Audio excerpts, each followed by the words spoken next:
Hello and welcome back to the channel.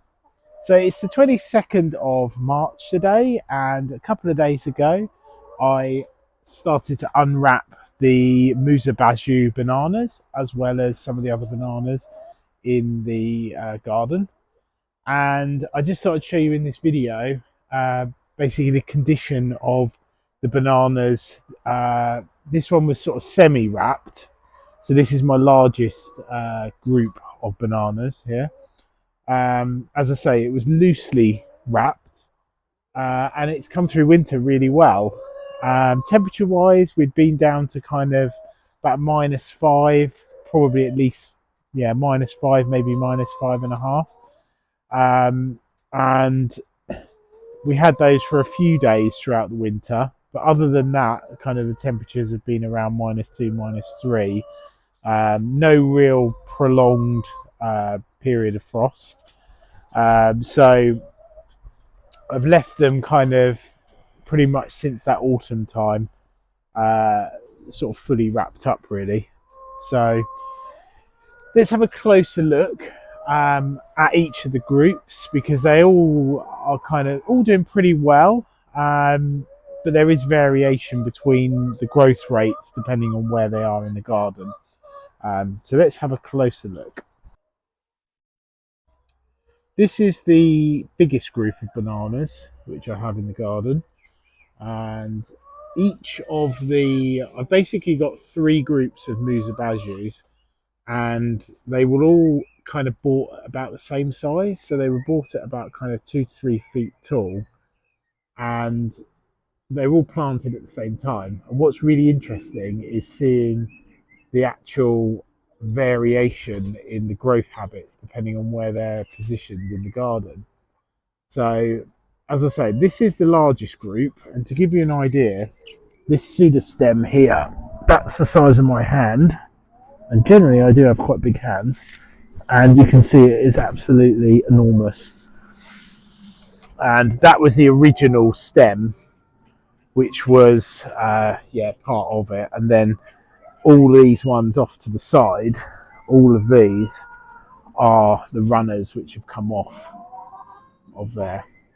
So this was kind of wrapped probably about halfway up. We had fleece wrapped around there, and then the top section I simply let all the old leaves kind of dangle down and sort of protect the top of the crown here.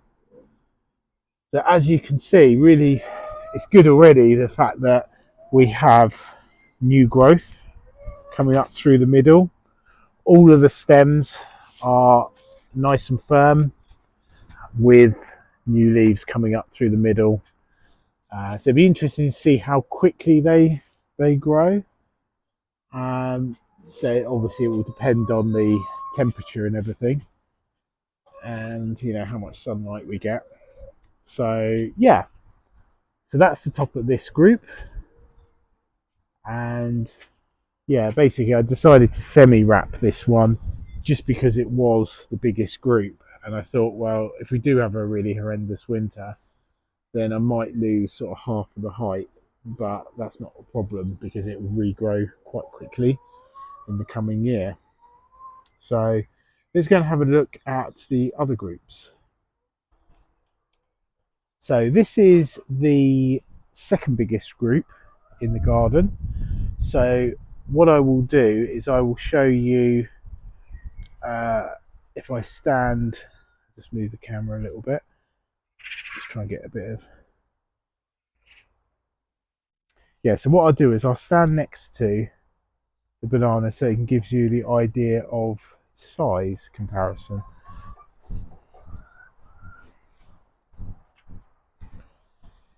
So similar to the other group, this has got the green leaves are just starting to come up into the middle of the stems. All the stems are pretty firm, and this particular group has 5 stems, which actually looks really nice when they all fully leaf up. I think they always look better with the multi kind of stemmed groups. You could, in theory, remove the runners from the side of the main stem and just have one central stem, but I think they kind of look a little bit boring like that. But I guess if you had it in a large pot, you kind of could end up with that sort of scenario. So let's have a closer look at the center of this group as well.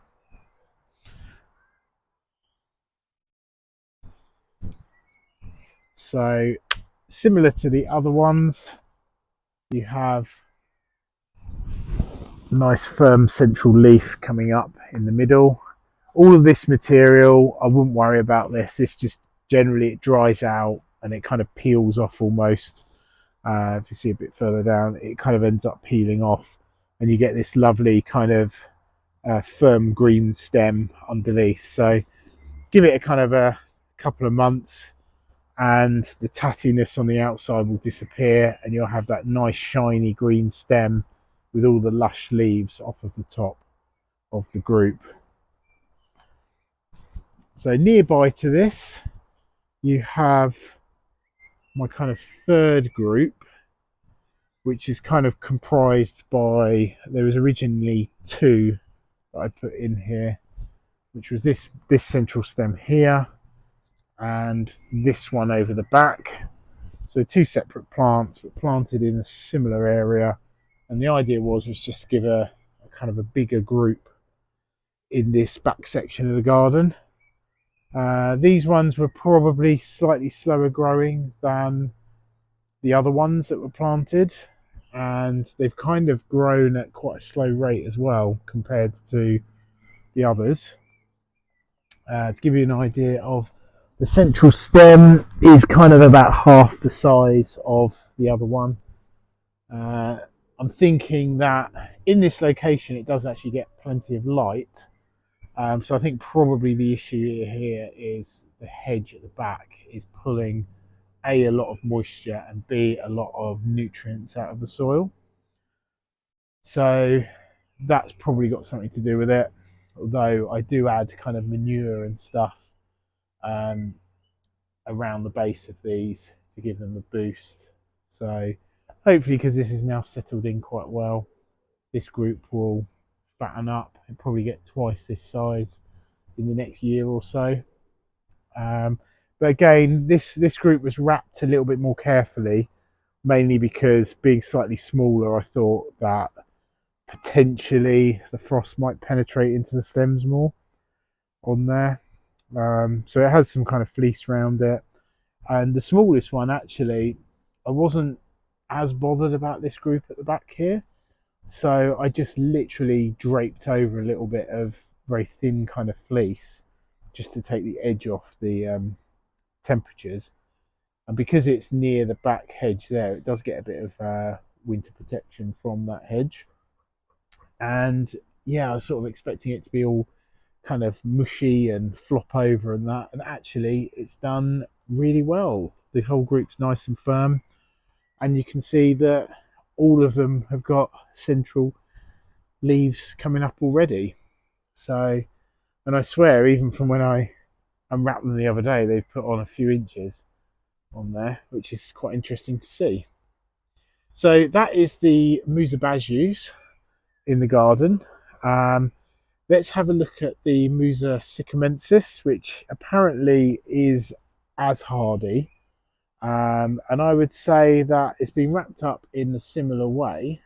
And I would say that it has performed pretty similar on there. So literally not too far, a few meters away from the Musa Basjoo group, we have the Musa sycamensis. Now, again, this was wrapped with fleece, and you can see right at the top of the stem, we have a nice firm leaf coming up. You've got all the kind of this material, which just like with the other bananas, will eventually kind of fall off, and then it will, you get that nice shiny stem. So I was a bit concerned about this particular one because we had, it's very tall, it's probably about 8 foot tall on here, and it had some very young suckers at the base which it was putting out last year. And although it was kind of in the wrapped in the insulation material and stuff, I was a bit concerned that it wasn't gonna do very well just because they were so juvenile. But I can happily report that we have growth here, so that leaf's going. And I chopped this the other day when I unwrapped it, and you can see that central point is actually starting to grow, and that's even on one that's about 30 centimeters. And there's a small one down here, which I think is going to be coming up this year as well. And there's probably a 60 centimeter one at the back. And again, I can report that we've got a new leaf growing out there. So the Musa sycamensis in my location, which is in the southern half of the UK, down in Hampshire, about 5 miles from the coast, and the Musa sycamensis is definitely as hardy as the Musa Basjoo in my location. So I do have another one of these Musas, which is down near the pond. So let's go and have a quick look at that one. So as we go through this little archway, so this is another Musa sycamensis, and the moment we haven't got a green leaf coming up through the centre. I think it's hidden in there somewhere, but this stem is nice and firm, and so I'm pretty convinced that we will have a new leaf coming up soon on there. And we've also got this one, which was its pup to the side of it, and this one down here. This one you can see actually you've got the start of a stem coming up through the middle. So I think with a bit of extra kind of heat and light in there, give it a few weeks, I think we're going to get a leaf coming out of there. So yeah, I'm not too fussed about that one. It was wrapped up in the same way as the ones at the top, so no reason why it wouldn't sort of react in the same way.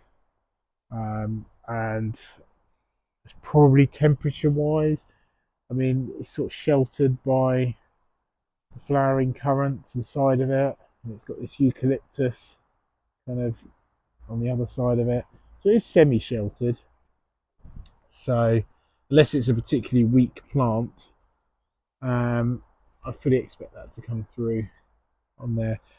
The last couple of bananas that I just wanted to show was the Insetti bananas, which I've moved out a couple of days ago, moved out of the garage, given them a bit of water, and we're just seeing whether they've got any new growth on those. So let's go and have a quick look at those. Okay, so we're at the front of my garage here, and yeah, I've given them a bit of a water. You can see we have again the new leaves coming up through the middle, so that's looking good. And the same with this one. Little bit concerned that we might get a bit more rot on these. These leaves are kind of like, well, the ends are quite dry, but they obviously still contain some water in them.